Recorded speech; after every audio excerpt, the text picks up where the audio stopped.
எல்லோருக்கும் வணக்கம். இந்த வீடியோ பதிவில் என்ன பார்க்க இருக்கிறோம் என்றால், இவர் ஒரு பெண் ஜாதகர்.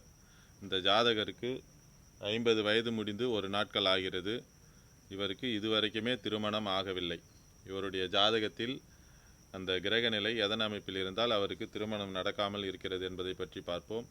ஏற்கனவே பல வீடியோக்களில் சொன்னது போலதான் ராசி லக்கணத்திற்கு 2, 7, 8, 5ஆம் இடம் புத்திரபாகியத்தை தரக்கூடிய பாவகத்தில் கடுமையான பாவர்கள், அதாவது சனி, செவ்வாய், ராகு, கேது, அமாவாசை, சந்திரன் இவர்களெல்லாம் கடுமையாக தாக்குதல் இருக்கும்பொழுது அவருக்கு திருமண வாய்ப்பு மிகவும் கடினமாக இருக்கும். அதேபோல் புத்திரபாகியத்தை இது தரக்கூடிய இடமும் குடும்பம், கணவன் மனைவி இருவருமே சேர்ந்து குடும்பம் நடத்தக்கூடிய பாவகம் 2ஆம் பாவகம். அந்த 2ஆம் பாவக அதிபதி 2ஆம் பாவகம் கடுமையாக பாதிக்கப்பட்டிருந்தால் திருமண வாழ்க்கை என்பது கேள்விக்குறியாக தான் இருக்கும். அதேபோல் அவருக்கு நடக்கக்கூடிய தசாபுத்தி 6, 8 தசை, அதாவது அந்த லக்கணத்திற்கு 6ஆம் அதிபதி தசையோ 8ஆம் அதிபதி தசையோ பாவத்துவமாக இருந்து தசை நடத்தும் பொழுது நமக்கு, அதாவது ஜென்ம விரோதியாக வரக்கூடியவர் 6, 8 அதிபதியாக வருவார். அவர்கள் தசை நடத்தும் போது நம்ம குடும்ப பாவகம் பாதிக்கப்பட்டிருந்து புத்திரபாகியம் பாதிக்கப்பட்டிருந்தால் அவருக்கு அந்த திருமண வாழ்க்கை என்பது ஒரு கேள்விக்குறியாகவே தான் இருக்கும். அவருக்கு அந்த 6, 8 அதிபதி திருமண வாழ்க்கையை தரமாட்டார். ஏன்னா அவர் கடுமையான எதிரி. நாம் சந்தோஷமாக இருக்க சொல்லி அவர்கள் விடமாட்டார்கள். அது சுபத்துவம் என்பது ஒரு அளவுக்கு விதிவிலக்கு.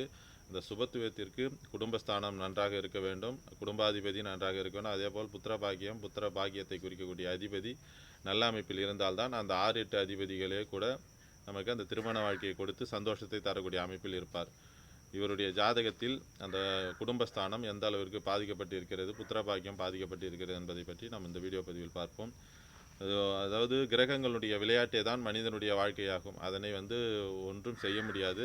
அவர் பிறக்கும்பொழுது வானத்தில் அந்த கிரக நிலை எதன் அமைப்பில் இருக்கிறதோ அதனுடைய அடிப்படையிலே அந்த ஜாதகருக்கு நடக்க வேண்டிய நிகழ்வு அந்தந்த வயதில் நன்மையோ தீமையோ, நல்ல விஷயமோ கெட்ட விஷயமோ அவருக்கு அந்தந்த வயதில் நடந்தே தீரும். அதனை எந்த ஒரு மனிதனாலும் அதனை மாற்ற முடியாது.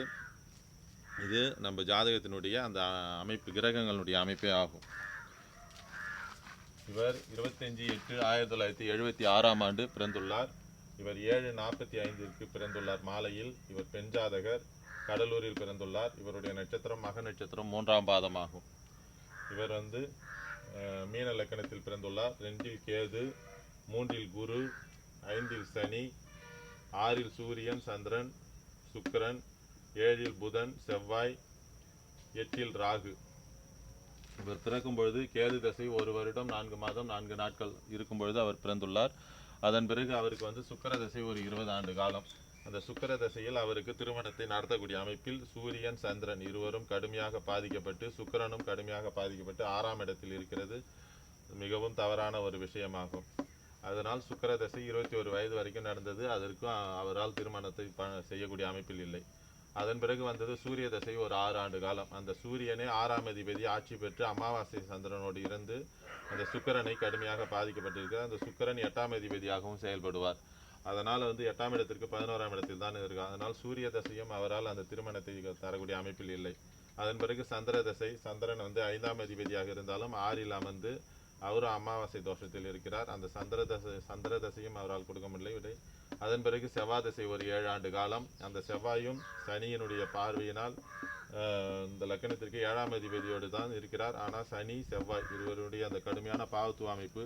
இந்த சுக்கிரன் கலத்திரக்காரகன் சுக்கிரன் 6இல் மறைந்து, 6இல் மறைவு ஸ்தானம் அவர் கிடையாது. இருந்தாலும் அமாவாசை சந்திரனோடு சேர்ந்து இருப்பது தவறு. அதனால் அந்த செவ்வாய் தசையும் அவரால் திருமணத்தை தர முடியவில்லை. அடுத்தது ராகு தசை 18 வருஷம் இப்போது நடந்து கொண்டிருக்கிறது. 62 வயது வரைக்கும் அவருக்கு ராகு தசை தான். இந்த ராகுவும் இந்த லக்கணத்துக்கு 8ஆம் அதிபதியாக சுக்கிரனாக தான் செயல்படுவார். அதனால் இவருக்கு இதுவரைக்குமே அந்த திருமணத்தை தரக்கூடிய அமைப்பு இல்லை. அதேபோல் லக்கணத்திற்கு 2ஆம் இடம் ராகு கேது அமைப்பு இருக்கிறது. சனியினுடைய 10ஆம் பார்வை இங்கு விழுகிறது. அமாவாசை சந்திரனுடைய வீட்டில் அமர்ந்த சனி, அந்த சனியினுடைய பார்வை லக்கணத்திற்கு 2ஆம் இடம் குடும்பஸ்தானத்திற்கு விழுகிறது. அந்த குடும்பஸ்தான அதிபதியவும் அந்த சனி என்ற கிரகம் பார்க்கிறது. அதனால் குடும்பஸ்தானமும் கெட்டு குடும்பஸ்தானாதிபதியும் கெட்டு ராகு கேது அமர்ந்து அந்த குடும்பம் கடுமையாக பாதிக்கப்பட்டிருப்பதால் தான் அவருக்கு அந்த குடும்பம் அமையவில்லை. அதேபோல் குழந்தை பாகத்தை குறிக்கக்கூடிய பாவகம் 5ஆம் பாவகத்தில் சனி அமர்ந்து அந்த அதிபதி அமாவாசை சந்திரனாக அமர்ந்திருப்பது அது தவறான ஒரு விஷயமாகும். காசு பணத்தை கொடுக்கக்கூடிய அமைப்பு வரும். ஆனால் இவங்க வந்து இந்த மாதிரி குடும்ப வாழ்க்கை பாதிக்கப்பட்டு இந்த குடும்பத்தை அமைத்து தர முடியாத அளவிற்கு அது நடக்கும்.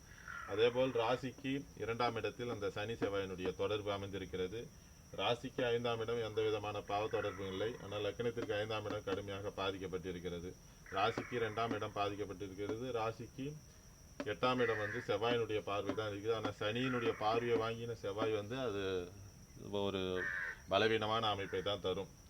இதுபோல் அந்த குழந்தை பாக்கிய அமைப்பு, குடும்பஸ்தான அமைப்பு இதனால் கடுமையாக பாதிக்கப்பட்டு நடக்கக்கூடிய தசாபுத்தி 6-8 தசாபுத்திகள் நடப்பது மிகவும் தவறான ஒரு விஷயமாகும். இது சுக்கிரனுடைய வீட்டில் இருந்து தான் நடக்கிறது. இருந்தாலும் இந்த மீன லக்கணத்திற்கு சுக்கிரனுடைய வீட்டில் இருந்து கிரகங்கள் நடத்துவது தவறான ஒரு விஷயமாகும். அந்த திருமணம் சார்ந்த விஷயத்தை அவர் வந்து தடுக்கத்தான் முயற்சிப்பார். அதாவது தனுசு லக்கணத்திற்கும் மீன லக்கணத்திற்கும் அந்த சுக்கிரனுடைய வீட்டில் அமர்ந்த கிரகங்கள் அந்த திருமண விஷயத்தை கொடுத்து அந்த திருமண விஷயத்தில் பிரச்சனையை தரும். திருமணத்தை அந்த 5ஆம் பாவமும் 2ஆம் பாவமும் கடுமையாக பாதிக்கப்பட்டிருப்பதால் திருமணத்தை தராமலேயே இதுவரைக்கும் வந்து 50 வயது முடிந்து விட்டது. இதுவரைக்குமே அவருக்கு தரவில்லை. மற்றொரு வீடியோ பதிவில் வேறொரு தகவலுடன் பார்ப்போம்.